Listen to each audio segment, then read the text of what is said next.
How amazing would your next vacation be if you lost maybe 20 pounds, felt great about how you looked, and weren't self-conscious about the clothes that you were wearing or taking your shirt off at the beach? Well, if you think that would help you at all, in this video, I'm gonna show you exactly how to lose that 20 pounds before your next vacation so you can enjoy it, feeling good, looking good, and be on your way. And if you're wondering, why should I even listen to this guy? My name's AJ, I'm an IFBB professional bodybuilder, I'm an online fitness coach, and I've been coaching for over 10 years. I've coached over 500 men and women to their own transformations, and this is exactly what I would do to structure a program for them to get this weight off.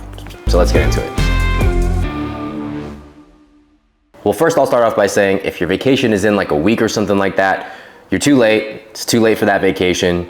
This is gonna be for your next vacation. So the first thing that we have to figure out for this vacation diet is our time frame. What exactly is the time frame that we need to start by, and how much time do we need to give ourselves to make sure that we can get the fat off before we go on vacation? And I'm gonna show you exactly why that's important, right? So I'm gonna recommend, if you have about 20 pounds to lose, you wanna do 14 weeks, roughly.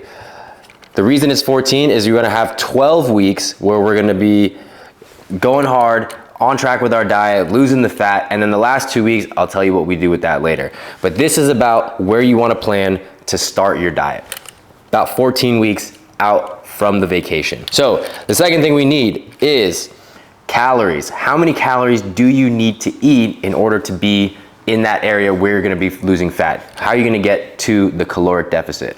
And if you don't know what that is, basically there's a balance between how much energy you burn through the day, right? Like how much calories does it take for you to do your daily activities, and then how much you're consuming. So you wanna be consuming less than you're burning. That way you're creating a deficit and your body taps into fat for energy. So calories. So what we are going to do is we're gonna do our body weight times 12. This is gonna give us a rough estimate of exactly how many calories we need, right? So let's just say you're 200 pounds.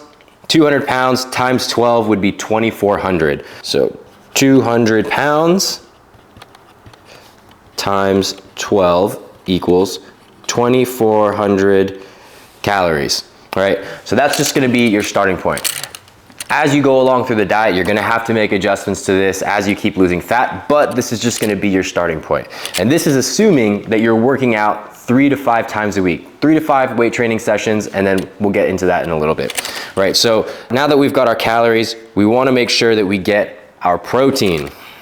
I don't know why I have this whiteboard, my handwriting is terrible, but we're gonna go with protein. So an easy way to do this, normally what you would do is you would take your lean body mass, multiply it by a cofactor, but an easy way that I've actually learned to do this, I actually saw this from somebody else, but I'm gonna take it, is you're gonna multiply 1.1 times your height.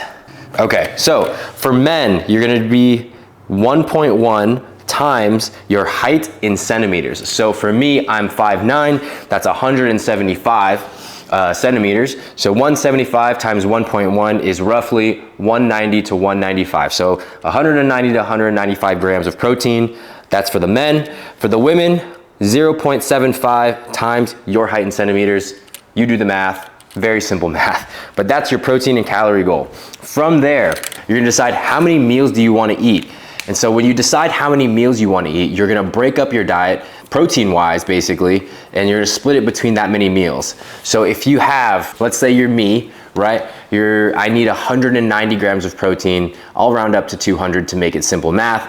I'm gonna eat roughly 4 meals to make it simple, right? So I'm gonna have 4 meals of 50 grams of protein and then build out the calories and the fats from there. You can Google any macronutrient list of foods and it'll show you exactly what lean proteins you can get, fatty proteins, carbohydrates, and fats, and you just add the calories in there. So I like to spread the meals out roughly evenly. That way I'm not feeling overly stuffed at one point or super hungry, or super full at one point, and it's just consistent energy throughout the day. And specifically for you, most likely you're not used to eating large amounts of protein in one sitting. So if you had 200 grams of protein to eat and you're only eating 2 meals, that's 100 grams of protein per sitting. The likelihood that you're gonna do that is probably pretty low.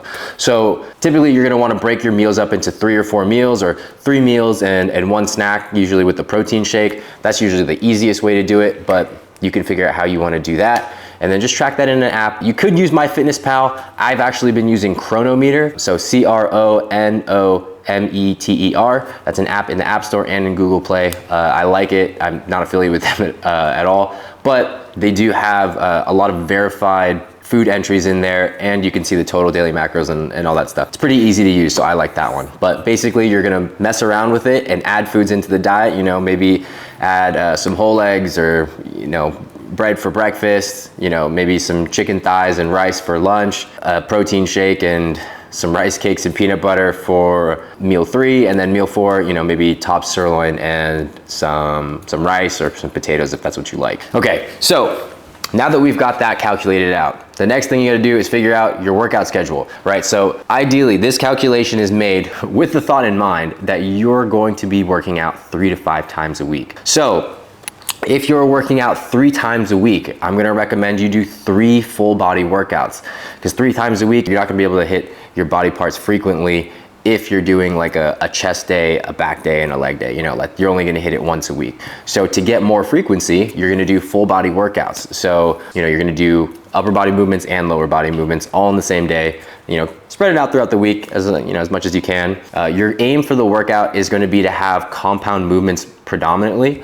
What you want your workouts to consist of are gonna be a squatting movement, deadlift movement, a pressing movement, so bench press or a overhead press, and then let's just say a rowing movement. So those are kind of like the 5 areas that you want to use. That's going to make up the bulk of your workouts, and you can kind of rotate them through the 3 workouts of the week. If you want to throw in like some biceps, triceps, stuff like that, you can throw that in at the end. But your workouts should take you no longer than 1 to 1.5 hours.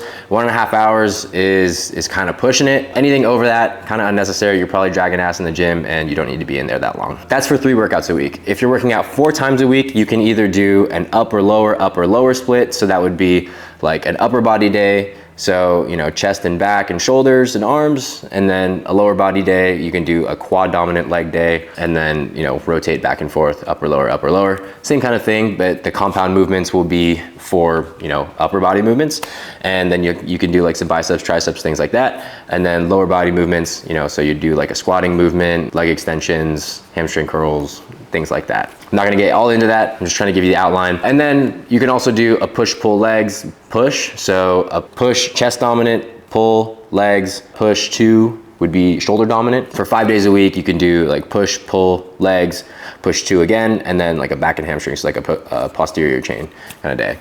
If that's getting too into the weeds for you, send me a message on Instagram, or comment on this video, and I'll help you out. That's what you're gonna do workout-wise. 3 to 5 times per week, working out in the gym, training hard, heavy to failure. I'm gonna recommend sticking in the 10 to 15 rep range, somewhere in there, and you should be arriving at basically failure for your sets. So you wanna make sure that you're getting to the point where the last 2 or 3 reps are extremely difficult, and you either can't physically move the weight anymore, or you can't maintain good form and you're gonna hurt yourself. So what I don't want you to do is, you know, be pressing, be like that, right?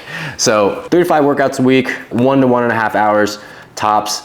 And then for cardio, the way that you're gonna start this out is you're just gonna do 20 minutes, either walking on an incline or on a Stairmaster, and you're gonna do it post-workout. So you're gonna wanna make sure that you put the bulk of your energy in your weight training session, and then afterwards, you're gonna do the cardio. So either on the incline walking or the Stairmaster. If you're gonna incline walk, I would recommend doing at least an incline of 8, and then get your speed up to where your heart rate is, you know, between 135 and 145 BPM.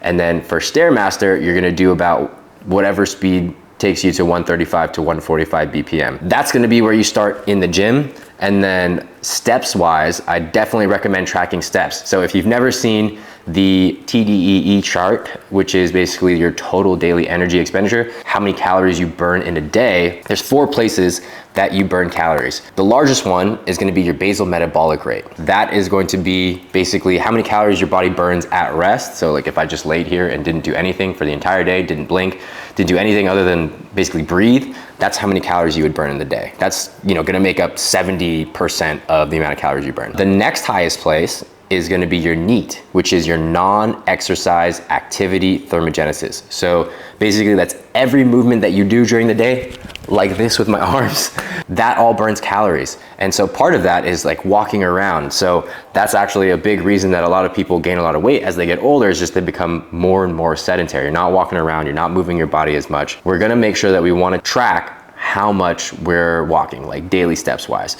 And then just so you know, the rest of the TDE chart is your thermic effective food. So how many calories it takes you to burn the food that you're intaking. You know, it takes calories to digest it.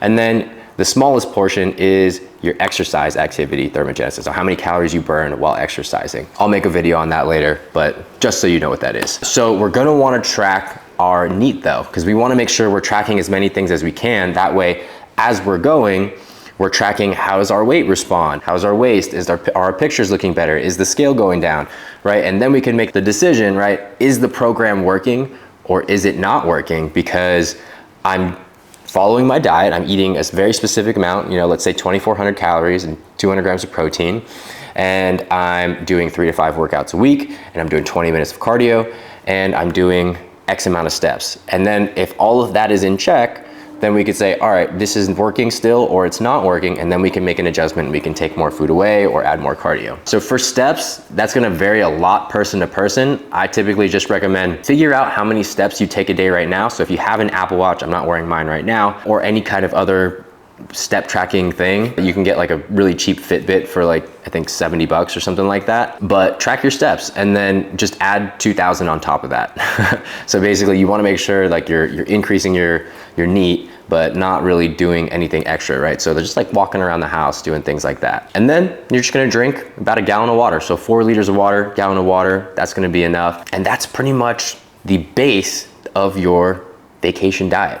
So the reason though that I said you wanna do 14 weeks, even though we're only gonna be dieting for 12 weeks, is because one thing that you don't wanna do is go on your diet, and then the day that you leave for vacation, you're extremely hungry. You know, you've been dieting for 12 weeks, you've been pushing it hard, you look great, and then you go on vacation and the next day you're like, boom, I'm gonna eat whatever I want. That usually does not end well. So back in 2019, when I was still active as a IFBB professional bodybuilder, I just competed in my 6th show of the year, so I was extremely hungry and tired, and I'd been dieting for a long time. I'd been dieting for over a year, all right? And so my wife and I, well, my now wife and I, we went to Cabo, and it was the first time I ever went, and we went to an all-inclusive resort. And when you go there and you're super hungry, all hell breaks loose. You just become very food focused. Anytime that you really kind of stop a diet, you end up being very food focused if you've been cutting for a long time or if you've lost a lot of weight. And so that's what you don't want to do when you're just going on vacation, right? Because if you go from being on a very strict diet and then you go to vacation mode and you're still really hungry and very food focused, you end up eating way too much, you end up overeating, and then it doesn't end up going so well. And you get really fat and you're bloated, and then your vacation is maybe not as great as you thought it was gonna be because you don't look as good anymore.